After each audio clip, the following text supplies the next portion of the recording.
708 a.C., Samarcanda ya fue conquistado por los gobernadores que venían de las zonas de Persia, entre ellos de los más conocidos, por ejemplo, Ciro Grande. Ciro Grande, pero no era capaz de lograr a conquistar Samarcanda y él se murió a las afueras de la ciudad de Samarcanda. Después, por ejemplo, Darío, que conocéis también, intentó conquistar la ciudad de Samarcanda. La primera vez él se fracasó, pero con el segundo intento lo logró. Samarcanda se quedó bajo el dominio de Persia. Después conocemos la historia de Alejandro Magno, que salía de las zonas de Macedonia. Al principio una marcha tremenda, pasando por Egipto, proclamándose como el Dios, llegó a Samarcanda y lo describió diciendo que era más de lo bella de lo que él había imaginado.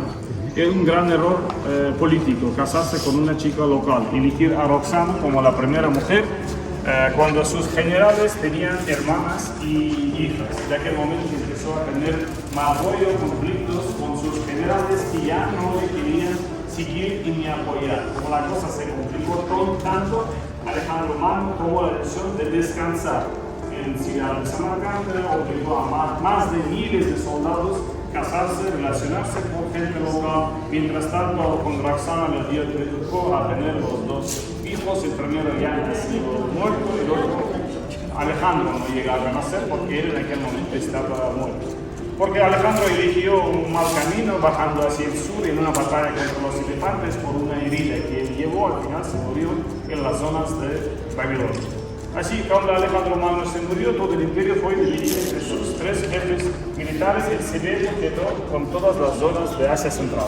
Y ya estamos siglo II a.C., que es el inicio de la ruta de la seda. En aquel momento todo el peligro a nosotros viene de las zonas de China. Caravanas que vienen de China al encontrar estas maravillas como Samarcanda, Bukhara y Valle de Fergana, cada vez tiene más interés en tener el control sobre estas zonas. Del siglo I a IV fue fundado el Kaganato Kushar, uno de los imperios más grandes de turcohablantes de aquellas épocas. La religión todo el tiempo zoroastrismo. Afganistán para el sur, budismo; Afganistán para el norte, zoroastrismo. Los árabes en el siglo VII intentaron a conquistar Samarcanda, pero no eran capaces de superar el río que conocimos otro día. Por la misma razón, lo nombraron Mauranahar. Con este nombre, Uzbekistán ubica en toda su historia. Mauranahar del árabe se traduce a la otra parte del río, la parte que cruzamos por el río nosotros también. Árabes medio siglo después, 708-10, es cuando consiguieron superar a Mudaria y conquistar a Samarcanda y Bukhara. Pero los locales en 30 años consiguieron deshacerse de los árabes y aquí empezaron a gobernar los locales. Uno de ellos, Ismail Samani, el quien construyó aquella maravilla del parque de atracciones de Bukhara del siglo IX. Después, Ashtar Hanidas Manrid son nombres locales. Y al final los mismos jorazmianos, los del Jiva, llegaron a controlar todas estas las territorios. Ahora estamos finales del siglo XII. Y al final, bueno, había un gobernador bastante conocido entre los mongoles. Una vez, cuando estaba viajando con su hijo, con Timuchin, a este señor le envenenaron y al hijo le traicionaron, le encarcelaron sus propios tíos. Él, después de pasar años de una vida, cuentan del perro, toda se complicó tanto, al final consiguió liberarse de todo, vengarse por su padre, consiguió cada vez a su alrededor unir a más gente de la misma cultura nómada, y hasta las orillas del Irtish una vez le dieron el título de Genghis Khan, que significa el rey de los mares, el rey de los océanos. Genghis Khan consiguió hasta conquistar el norte de China, y aquí apareció a principios del siglo XIII el imperio de los mongoles, y aún más grande el imperio de los jorazmianos. Así que al Genghis Khan al principio le interesaba tener buenas relaciones diplomáticas, porque este es casi 4 o 5 más poderoso que el otro.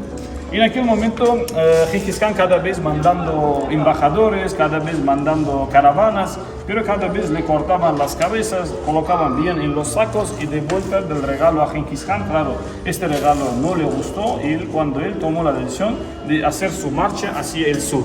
Pero ellos, desperdiciándole al mongol, porque era un imperio muy avanzado, en vez de unir su fuerza y dar un golpe contra Genghis Khan, el rey de los jorazmanos pidió a cada ciudad defender su propia fortaleza. Por la misma razón, Genghis Khan lo tenía fácil, pasando de una fortaleza a la otra, en 2 años consiguió acabar con todo el imperio de los Jorazmianos. En aquel momento, algunas ciudades como Samarcanda, Bukhara, fueron destruidas.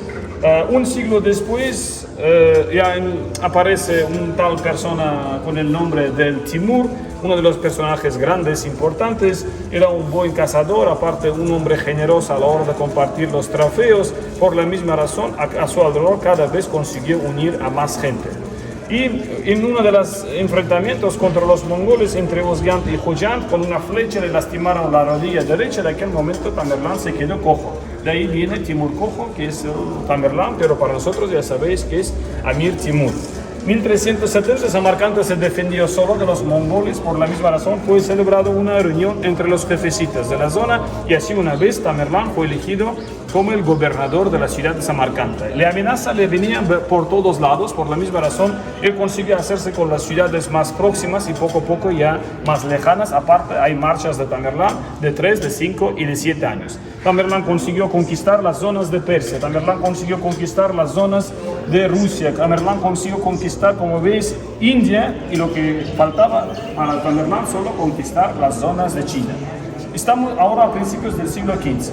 Pero en aquel momento surgió un problema que venía de las zonas europeas. Los reyes ya empezaron a perder todas las batallas seguidas contra el imperio de los otomanos, contra el sultán Bayezid.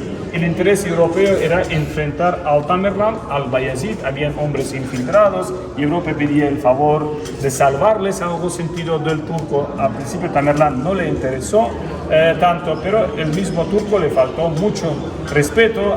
Habían hombres infiltrados, muchas cartas falsificadas. Al final lograron enfrentar uno al otro. Y en una batalla de Ankara, Tamerlán una vez machacó, digamos, a todo el imperio de los otomanos. Asimismo, salvó a Europa de la invasión del imperio de otomanos. Los reyes de Europa se quedaron muy agradecidos y empezaron a mandar al Tamerlán embajadores con los regalos para establecer unas relaciones diplomáticas. Entre ellos, Ruy González de Clavijo, el embajador de Castilla de Enrique III, se quedó viviendo en la ciudad de Samarcanda. Ayer lo hemos hablado. Tamerlán ya seguía con su idea acabar una vez con China.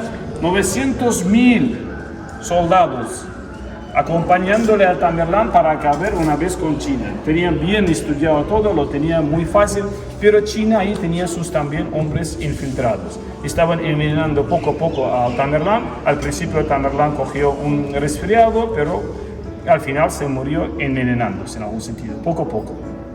Así que cuando Tamerlán, antes de morirse, pidió sus últimos 3 deseos: ocultar su muerto y seguir con China, pero a nadie interesó China; elegir a uno de los descendientes como un gobernador, pero cada uno quería ser el gobernador; y al final enterrarle en su ciudad natal, pero para poder conservar el poder en Samarcanda, al final él fue enterrado en Samarcanda. Así que ninguno de esos 3 deseos, como veis, fueron cumplidos, y los descendientes de Tamerlán empezaron a pelearse entre ellos. Su cuarto hijo, aquel flaco, el escritor, llegó a controlar la situación. Él se quedó con Persia. A Ulugh Bek, el astrónomo de la Plaza Registán de Madrasa de Bukhara, le dejó gobernar en Moran-Najar, con la capital de la ciudad de Samarcanda. Aunque era un científico, duró mucho tiempo en el trono porque todo el tiempo fue apoyado por su padre desde Persia. Cuando su padre se murió en 1447, para él todo se complicó. Él, dejando el trono a su hijo, quiso hacer peregrinación a la Meca, pero por el camino hacia la Meca igual fue asesinado. Y al final los descendientes de Tamerlán gobernaron hasta 1500, porque en 1500 llegó la dinastía de Shaibánidas para controlar toda la situación, y con la llegada de la dinastía de Shaibánidas viene el nombre de la etnia que tengo yo. Uzbeko significa el dueño de sí mismo. Uzbeko significa el dueño de sí mismo. Así, toda Asia Central es cuando se dividió en 1510, ya sabemos, es la formación, digamos, del imperio de Jiva, del imperio de Bukhara, y el Kokán, pues, para el próximo viaje. Ya hemos hablado en algún sentido de estos imperios, hemos hablado del gran juego cuando los ingleses y los rusos querían sus propios intereses en controlar la situación, y ya sabemos por qué los rusos de Zar llegaron a conquistar y Jiva, Bukhara se quedó como los protectoratos de los rusos de zar. Hemos hablado de Lenin, de Stalin y de la época soviética, de lo bueno y malo que nos resultó formando parte de URSS. Así que 1991, la independencia, un primer gobierno muy pesado que gobernó un cuarto de siglo, en 2016 al final se murió, menos mal, y ahora estamos con el gobierno actual de visitas en el mausoleo Tamerlán 2024, mes de junio. Bueno, acabamos de repasar una historia de Samarcanda de 28 siglos. Ahora la joya, digamos, de la corona de la ciudad de Samarcanda, el mausoleo, como podemos ver, que está también revestido al propio estilo de Samarcanda, y todo está revestido, como podéis ver, en parte de oro. Todos están cargados, como podéis ver, de oro. Aparte, todos los